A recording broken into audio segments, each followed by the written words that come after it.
Good afternoon, everyone. Can I start by asking, roughly with a show of hands, how many people here have actually been to Knole? Brilliant. Okay, that's roughly about half of you, maybe even slightly more. For those of you who haven't visited yet, I urge you to go. But in case you can't make it during the close season now, you're going to get a very good flavour of what this building looks like, and in particular, one part of the building, the King's Tower, during this lecture. So Knole is about 25 miles to the southeast, sitting just in eastern Kent. This is what it looks like on the west front of the building, a magnificent facade, late 15th century great house. It was never a castle, never fortified.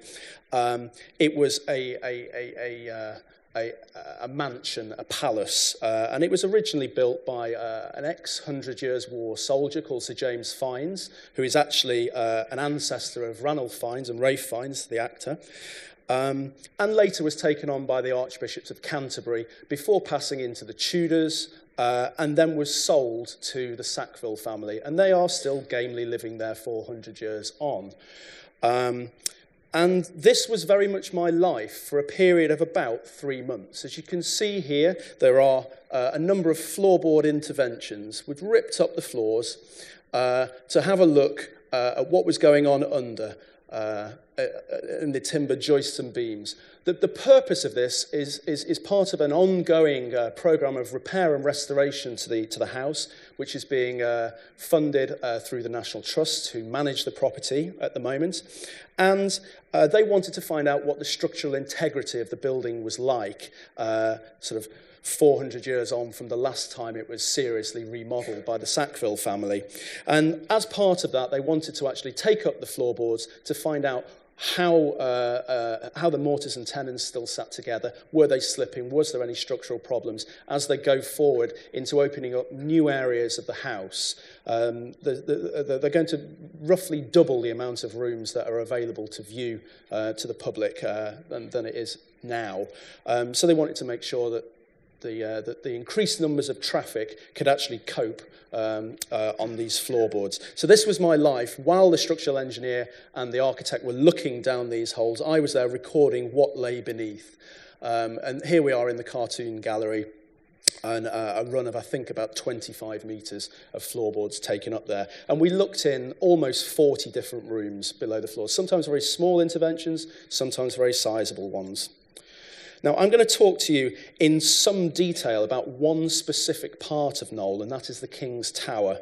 It sits down here, just on the corner of the Green Court, which is one of the three principal courtyards at Knole. You have the Water Court here, the Stone Court here, and Green Court here. That is the elevation that we were just looking at with the great big tower at the front, which is that one there. And for those of you who may want to orientate a little closer, there is the Great Hall, and there is the chapel. Both medieval features. This is a medieval tower which was remodeled by the Sackvilles in the early 17th century. And this is what it looks like. It's not a particularly tall structure. It's only 3 stories with a flat roof. And it sits adjacent to this Renaissance colonnaded long gallery called the Cartoon Gallery, which we just saw in the previous slide there. At first floor, it is a very, very lavish and stylish bedroom. This was a tower which was being remodeled for use as a royal suite of apartments in the hope that the Sackville family would be able to attract yet more royal patronage through the house. You can see here the King's Bed, which is a late 17th century. It's actually a royal bed that comes from another site. You can see one of our interventions down here as well. You enter it from the Cartoon Gallery, which is running down here. You enter it into a little lobby area here, which used to be lit through a window there, which has subsequently been blocked up. There is a window there, and then there would have been second-hand light to light this lobby. And you can see there is the blocked-up window, and there it is above as well. So there's actually been a floor inserted, which has actually blocked it up. And then there was a little closet, which may have been a private chapel or possibly a wardrobe dressing room. And then you would come in through the lobby and into the King's bedroom here with the bed sat just there. So that's the first floor. Above it is another high-status room.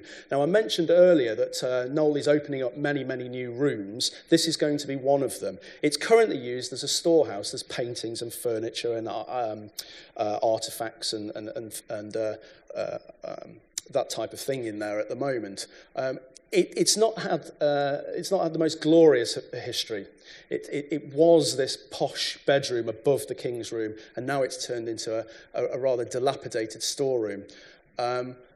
Similar arrangement, though. You would access it from a long gallery up here called the South Barracks, and you would come in through this door, and whereas now it's a single room, originally there was a lobby here, and you can see the wall scar which runs down here. There was a lobby here with a closet here, and then the main bedroom here with the bed against that window there. And you can see some of the wall scars down here as well. So it had a very similar arrangement. So it was another high-status room directly on top of the king's bedroom. Both rooms have really quite posh fireplaces.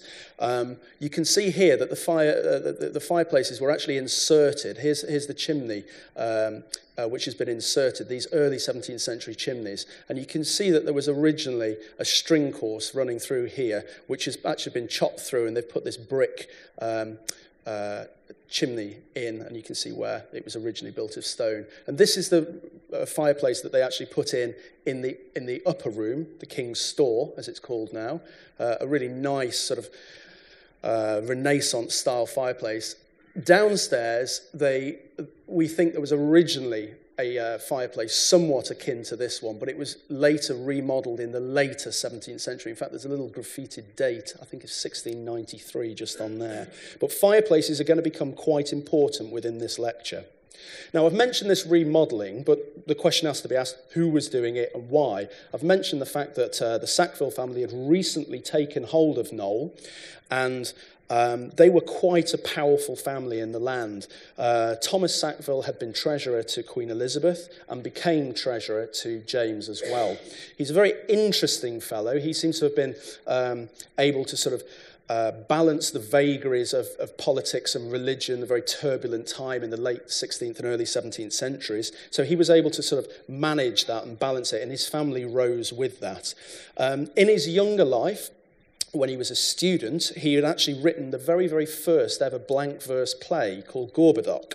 It was a joint collaboration, but interestingly, that play became the model for the later Shakespearean blank verse plays as well. So really, without this guy, we wouldn't have Shakespeare in the same way that we do. He was also the Chancellor of Oxford University, so he was a very rounded cultural man. And in the early years of the 17th century, he decided to remodel Knole as a great Renaissance house to attract the patronage of the royal family. He was already very important, but he was looking to the future. He was aware that he was old, and he was aware that he was dying in this period. And the remodelling of Knole, which happened incredibly quickly in just 3 years, has been described as the project of an old man who is dying in a hurry. So he wanted to be able to pass this on to his son, and so that his son would be able to attract patronage from the royal family as well. So there was this very, very rapid program of remodeling.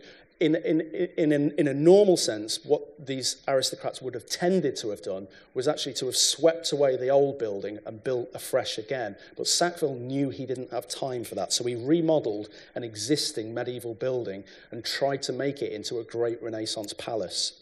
And one of the ways he did that was to actually put in these long galleries. If you were an early 17th century aristocrat, the way that you showed off your power was actually through long galleries. They were completely pointless buildings. They were just there for recreation.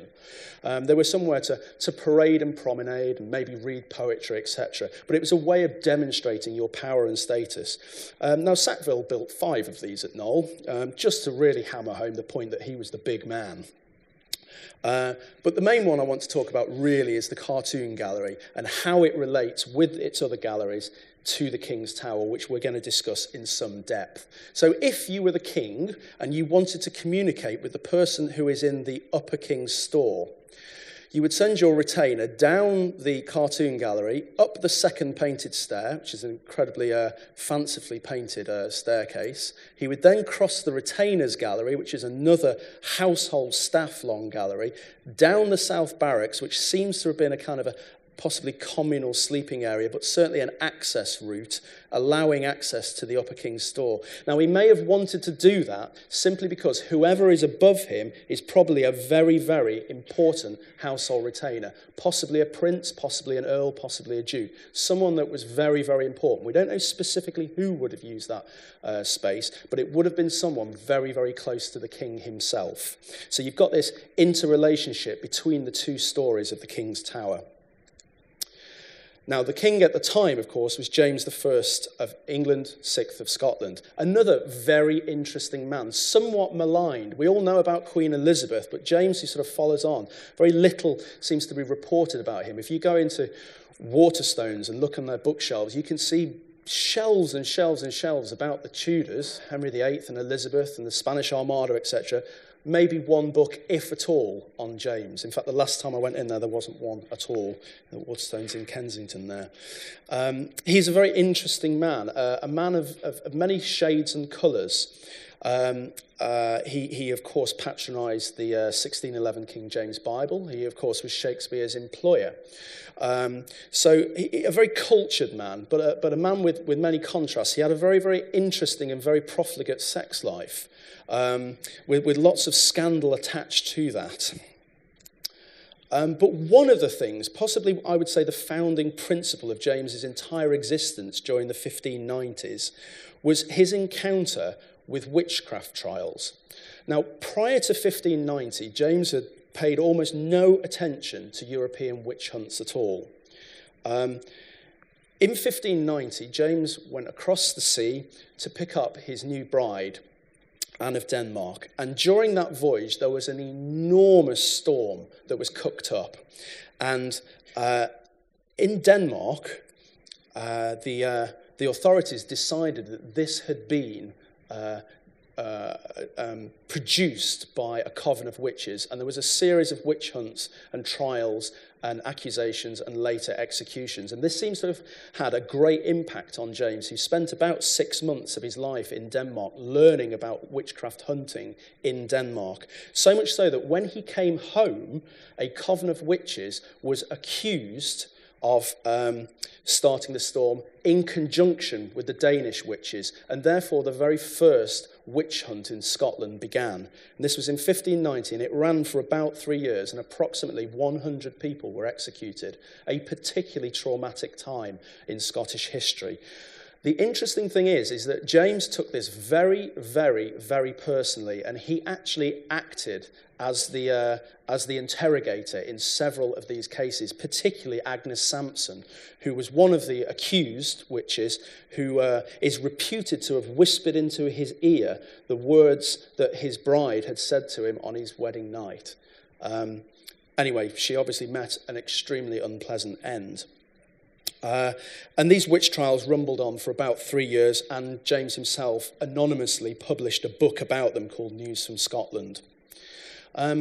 However, there was a number of what you might call satanic plots, as they were perceived, against James during the 1590s. There was the Bothwell plot, which was to do with a power play between him and his cousin. And Bothwell was repeatedly accused of witchcraft and stirring up problems, not just during the North Berwick period, but also later on in the 1590s. And then a very strange plot in 1600 called the Gowrie plot, where James was attracted away from the hunt with a very small number of retainers by the Earl of Ruthven and taken into a small tower where he was told he was going to see some treasure that had recently been uncovered. And then an assassin sprang out and tried to stab him, and James fought him off. And when the assassin was pinned to the ground, he was found to have certain sort of demonic ciphers about his person. It all sounds completely crazy, and I'm sure it was, and nobody's ever really got to the bottom of what was actually going on there.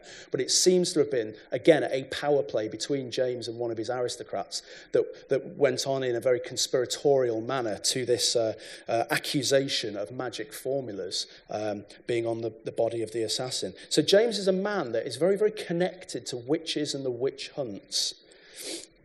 He also wrote this tremendous tract called The Demonology, where he wrote down how people should go about hunting witches and what measures should be taken and how to identify witches. So this is a king who's now twice written about witches, firstly in News from Scotland and then in Demonology, which was reprinted when he came to the throne of England. Also, the year after he came to the throne, a law was passed which made it punishable by death to try and bring down the person of the king using witchcraft.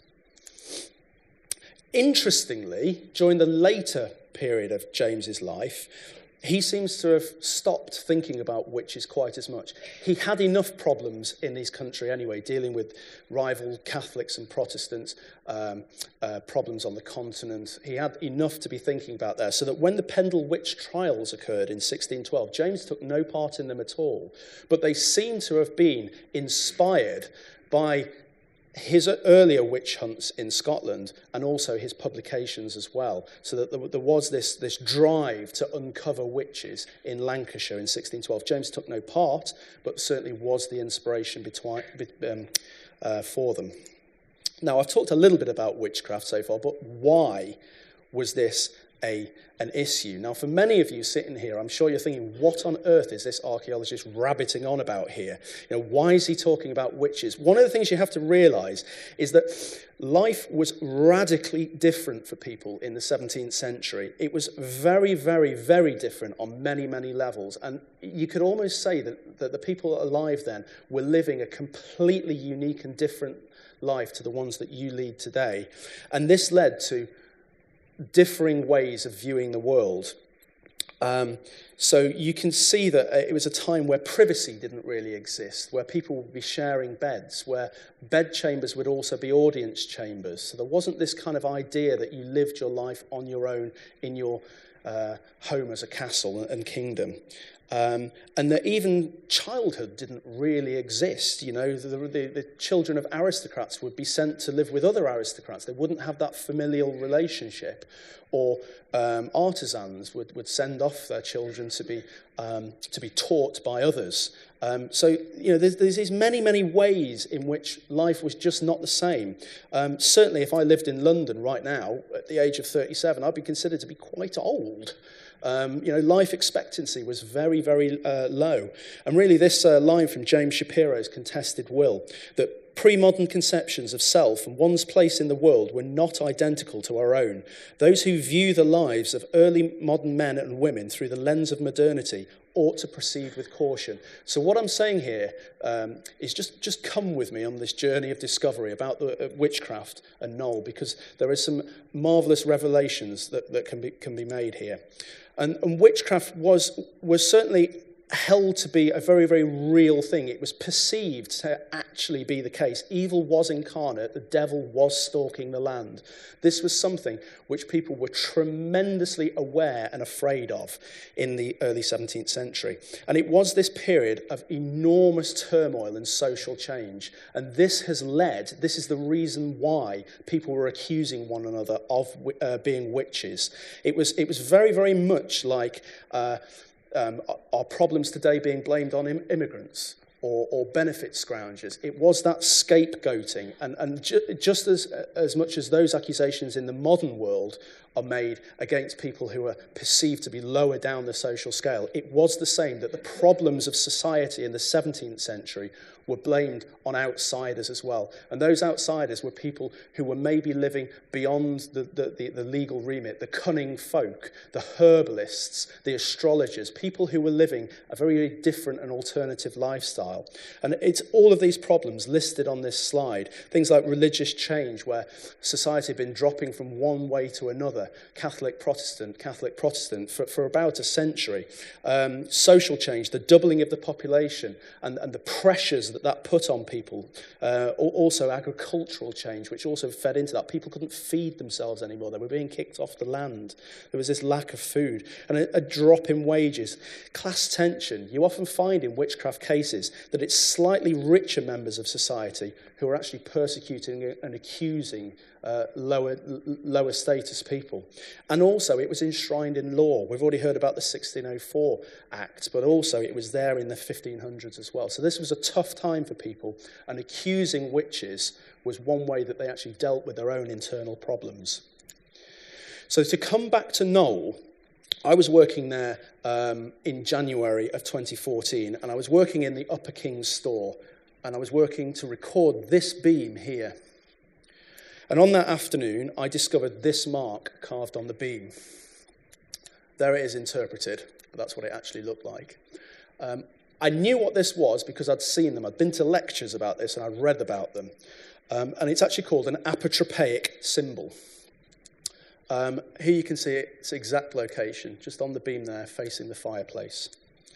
I knew that it wasn't a carpenter's assembly mark, such as these, which is how carpenters fit pieces of wood together and make sure that the right one goes with the correct one. And I knew it wasn't a merchant's mark, which is basically an early corporate logo. It was an apotropaic symbol. Now, this comes from a Greek word meaning turn away or from, and it's a method of warding off witches or evil spirits or demons from a building, protecting the occupants. It comes from an ancient Jewish tradition, which is written down in the Babylonian Talmud, whereby God gave Solomon a seal ring which could repel demons. Now, with the Abrahamic religions, it was passed down, firstly into the Arabic tradition, where it was interpreted as a six-pointed star. When it came into the Western Christian tradition, it was reinterpreted as a five-pointed star, a pentagram or a pentagonal. So excuse me, I've just dropped the mic. So this five-pointed star. Now, most of us think about five-pointed stars as heavy metal and satanic worship. That couldn't be any further from the truth. We're not dealing with church burnings in Norway here. Originally, the five-pointed star was a protective symbol. And it was only in the later 19th century that it was reinterpreted and literally turned upside down to become a symbol of evil. Originally, then, in the medieval period, it was seen to protect the person interacting with the five-pointed star. So much so that in the late medieval poem, Sir Gawain and the Green Knight, Gawain actually has the five-pointed star on his shield and on his cloak and on his horse's drapes there. And this was protecting Gawain as he went on that great travel to meet the Green Knight in the Green Knight's chapel. We can see it again, contemporary, almost contemporary with the marks at Knole, where we can see it in early modern plays. So Robert Greene, a contemporary of Shakespeare, actually wrote down that one of his characters, Friar Bacon, forcing a demon to bow down to the force of his Pentadra, and it has the ability, this symbol does, to actually pin down the devil. And then later on we can see it in Goethe's Faustus as well, so much further down in time in the tradition. But we can see that this pentagram has this protective power, and you can actually see it drawn onto the walls of churches in Norfolk, such as here at Troston, where you can see the pentagram actually literally pinning a demon to the wall, and that is its purpose. That is how it protects people. There was this belief that demons weren't very clever, and if they saw a line, they wanted to get to the end of it. If you create an endless line, that demon becomes trapped in it forever. They're not very bright, these demons, apparently. An offshoot of the endless line of the pentagram is actually these mesh patterns, which are often carved onto buildings as well. It performs the same function. It's pinning the demon to the wall. You also get checkerboards, a similar a similar attribute there as well. Jacob's ladders, again, similar, this idea of lines pinning the demon to the wall. You get what are called Marian symbols as well. This is a Catholic belief. It's invoking the protection of the Virgin Mary. In this instance, it's a simple M for Mary. Sometimes you find them as W's or VVs, standing for Virgo Virginum, a way of invoking the protection of the Virgin Mary against satanic forces. Daisy wheels, again, an endless line. You also find burn marks as well. This is sympathetic magic. This is fighting hellfire with fire, a bit like inoculation. If you have a little bit of a scorch in a building, you might not have a big conflagration. It's that idea. And you also find concealed footwear and clothing shoved up chimneys. Quite frequent finds those are. I've recently found something very similar to this at the Tower of London, which we actually reported in The Independent on Saturday. And there seems to be this link that James himself made explicit, that there was a belief that witches and spirits travelled through the air. Wherever the air flowed, then a witch could enter a building. Now, you can shut your window, you can shut your door, but you cannot block up your fireplace. And these are the three places where we find apotropaic symbols in association with doors and windows and fireplaces. There is this idea of the witch bottle, of course. Sometimes these are buried. They contain iron and maybe urine and scraps of artifacts, and they're buried underneath the threshold of the door. Again, it's the same idea of protecting the household against the penetration and possession by evil forces.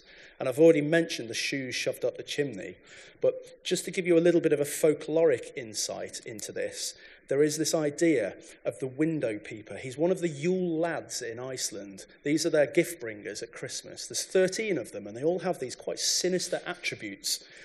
Well, one of them is the window peeper, and he peers in through the windows and scares children. And the way that they ward him off is by putting a shoe on the window place, and that kind of calms him down, and he leaves sweets for the children. And this happens on 13 separate nights in the lead up to Christmas. And there seems to be this very turned around tradition whereby there is this idea of the possession of a building by a spirit who's coming in through the window or down the chimney in the case of this fellow.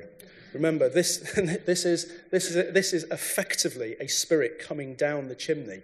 And you don't necessarily ward him off, but you appease him by hanging the stocking on the mantelpiece. It's the same tradition. It's turned around and it's twisted and it's been altered and Christianized. But this is that same apotropaic function of dealing with the spirit coming down the chimney. So next time you actually hang up your children's stockings, you are engaging in thousands of years of history. And I'm sure you've all thrown salt over the shoulder or touched wood. I have a horseshoe hung over my back door. You know, these are all things that we still do that fulfill these functions. And just in case you don't believe me, here's an early 17th century illustration of a very weird coven going on. It's a German illustration. You can see the witch coming down the chimney here. You can also see that the occupants of the house have actually marked up their hearth. There it is blown up. And there is the VV, the Virgo Virginum, invoking the protection of Mary. But it's been scored through, and that's cancelled out the apotropaic function, and therefore the witch can actually enter the building. And there it is in a 17th century illustration. So back to Knole, we had this apotropaic symbol found on the beams. Well, big deal, you can say. These happen in most buildings. But there wasn't just the one. There was a whole sequence of them carved on not just the beam, but on the fireplace itself. This is unusual. It's okay to find one mark, but to actually find this many is extremely unusual. And you can see that we've got all sorts of different ones here. You've got V's for Mary, you've got meshes across the top there. This is a checkerboard down here, interlocking V's and W's, a V there, a kind of a mesh pattern here, and then the VV and also a chevron down on the fireplace itself. This is a tremendous distribution. There's at least 13 of these marks. There were probably more, but the beam has actually been chopped away to reinforce it, and I think we've lost at least three more of these. We also had some burn marks on the beam as well. Now, there was also subsequently, it turned out that during some remodelling in the building during the 1960s, some shoes had actually been found up this chimney as well, and they are contemporary shoes with the early 17th century as well. So this is a building that was being remodelled, and it was being excessively protected. You can see here how the marks all sat. They're all on this beam, and they're all facing the chimney place, the chimney and hearth down here. They're not on the side of the beam opposite. They are uniquely relating to that hearth there. And this is my reconstruction of how that room may have looked. So you would have gone into the lobby there. There's your closet ahead there. In through the door. There's the beam. The bed would have sat there. And the beams are all marked up facing this chimney here. Now, there is this link between sleep and possession. It was commonly thought that spirits entered the mouth while you were asleep. So you had loads of sack or mead or whatever it was you were drinking. You were snoring away in the bed, just like that. And the spirit would come down the chimney and possess you. There was also this idea that while you were asleep, evil spirits would actually steal semen from the sleeper to use in mating rituals with the devil as well. And what you can see here is the idea of the nightmare as well. There was this belief that when you experience sleep paralysis, that moment just before you wake up where you are conscious but you can't move at all and you're literally pinned to the bed, there was that belief that at that moment you were being possessed, that this was a thing that was real and it was scaring people. Interestingly, we also have apotropaic symbols within the king's chamber itself. Now, we only had a small intervention here, so we weren't able to see this beam that no doubt runs in front of the fireplace. On looking down there, you can actually see on one of the beams there were scorch marks on that as well. So I think that if we were to pull up those floorboards, we would also find a system of marks in the king's bedroom as well as in the store above. Now, these marks were almost certainly cut by the carpenters who were remodelling the building for Sackville so that the tower could be used by the king. They were using a raise knife, which is specifically used by carpenters, not used by anybody else, to actually score those V's and X's and W's and checkerboards into the timber. Also, the scorch marks are somewhat interesting because they enable us to date the marks.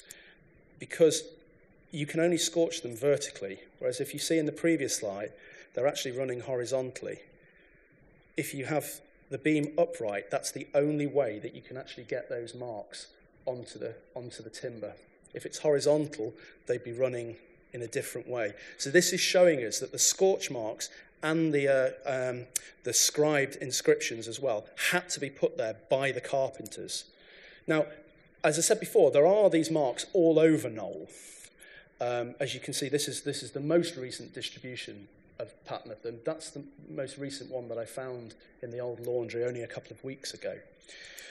But it is unique just how many of these marks there are. In the spangled bedroom, there's a beam which runs there, and there's the fireplace, and there's the bed. And just down the corner there, there's one mark protecting the sleeper.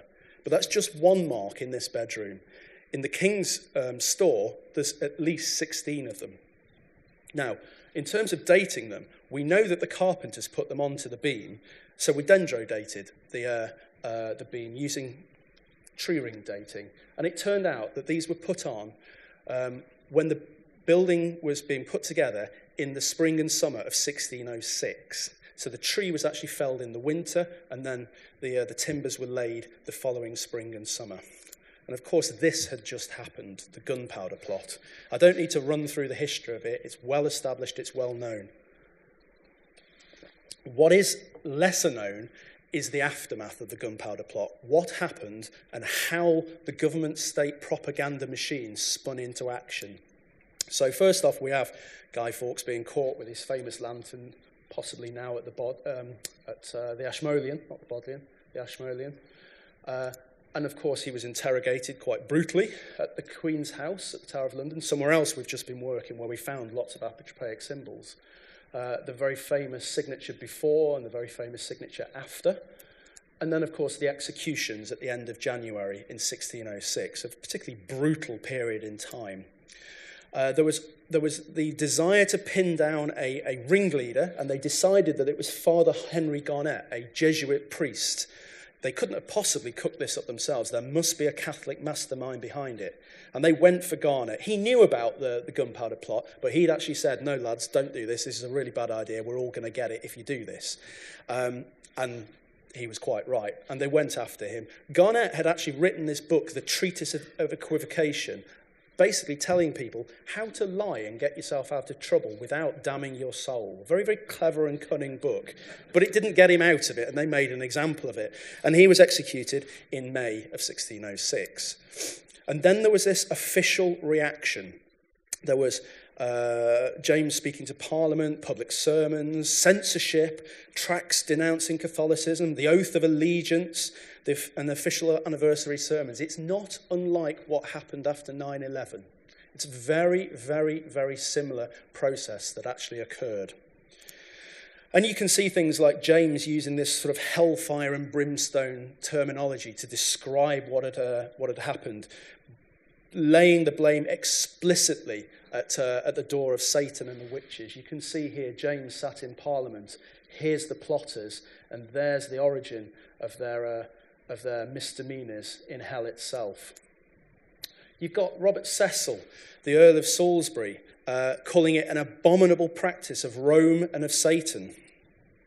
This is a really good illustration. I like this one. There's Fawkes with his lantern, and right behind him there is the devil whispering into his ear.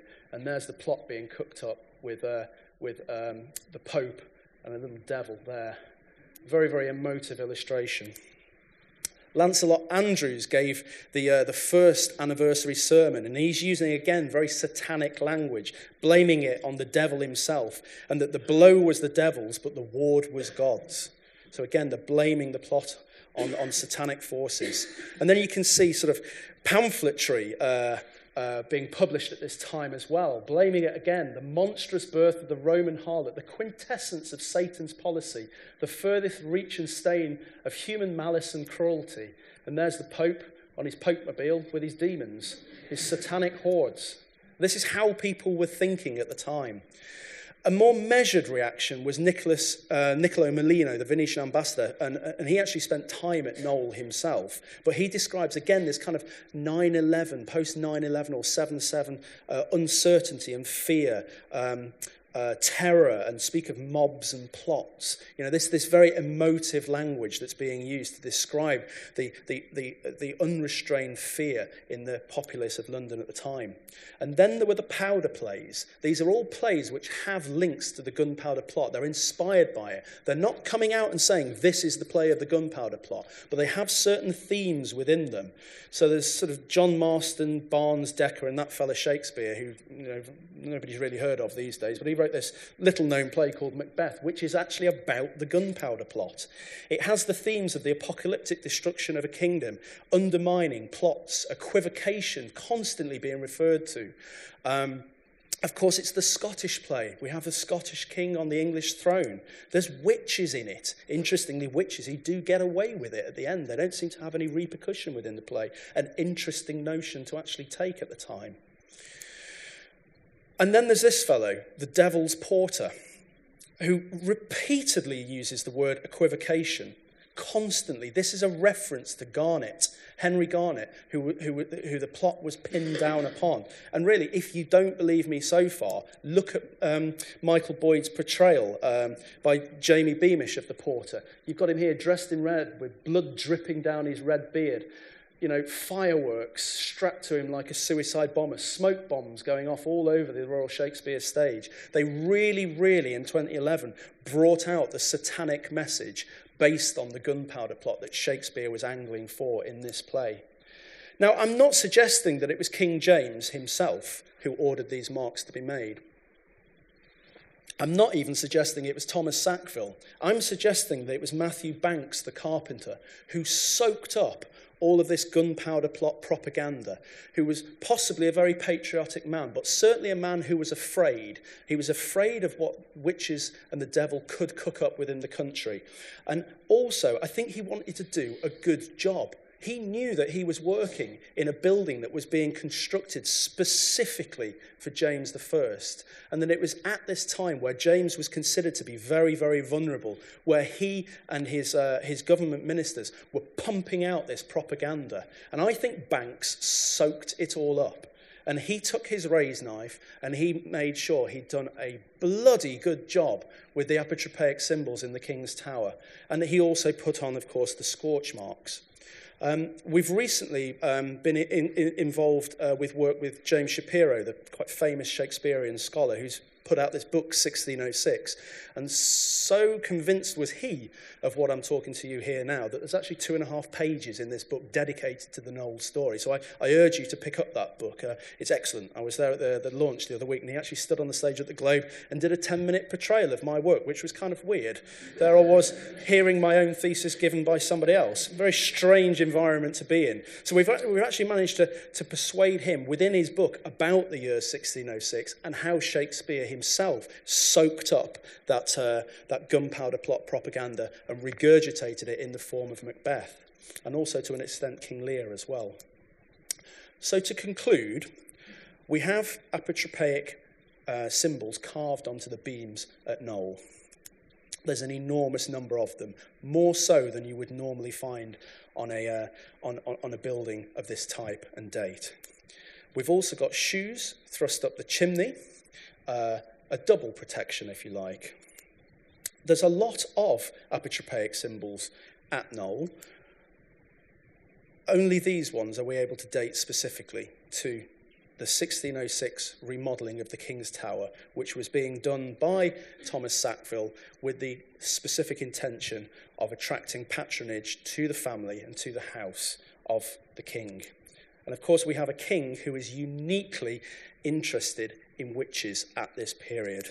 He's written his book on witchcraft, and he's experienced the Gunpowder Plot, which is being pinned down on Catholics in league with Satan. And of course, then we have this state propaganda, which is impacting on all facets of society, from playwrights to carpenters. And the carpenters took their raise knives and their tapers, and they burnt and carved protective symbols into the room in such a way that whoever was sleeping there would be absolutely protected from the perceived threat of evil spirits coming down that chimney. Now, there's a little coda to this story. I also do quite a lot of work studying the largest medieval royal palace ever built anywhere in this country, which is in Sherwood Forest, a place called King's Clipston. It's a very little-known site, but within the village, there are a number of buildings which have medieval walls within them, which are probably related to the gatehouse complex of the palace. These were remodelled in the 17th and 18th centuries, and this is one cottage called Morn Cottage. It used to be a pub, actually, called the Gate Inn. And on the overhead beam above the fireplace is an apotropaic symbol. It's one of these VVs, the Virgo Virginum, a Marian mark. But interestingly, the lady who lives there, called Rose, she's quite interested in witches, and she keeps them in her fireplace. And there's 1, 2, 3, and 4. So maybe these things don't actually work. And just like Shakespeare's witches in Macbeth, the witches get away with it after all. So, ladies and gentlemen, on that note, thank you very, very much for having me. It's been a pleasure speaking to you.